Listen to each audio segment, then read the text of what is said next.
Okay, so this is one of the most important in-water drills. You start with your front float with a kick and then transition into swordfish and practice keeping the nose straight down.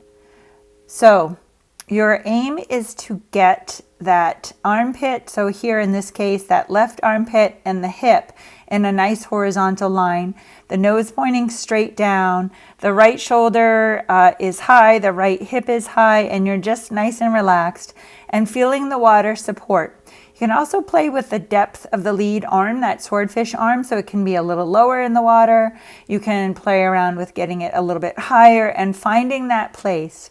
When you push off, you may start by pressing the lungs down to help get the hips up so that you start in a good place to keep that armpit and hip in that nice horizontal line. So from the nape of the neck all the way to the tailbone, that line through the spine is nice and strong and straight. And again, you can play with the depth of the arm. So horizontal body line, the right arm is a little bit deeper than the armpit, and that's fine.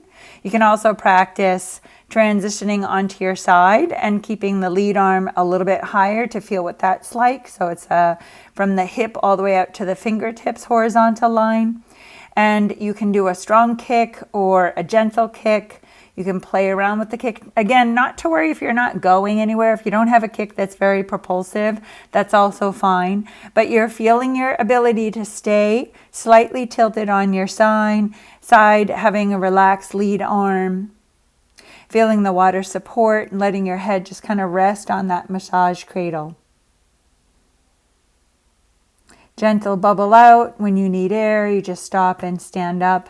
And it's nice to practice going back and forth if you have that option in the pool to practice the drill, doing right side in one direction, get your air, and then turning around and coming back on the opposite side. Okay, so slight tilt. It's not a very big tilt. You're not aiming to get all the way onto your side. You can imagine that the hips are just tilting 45. And you want to be careful as you go along that those hips don't slowly start to drop.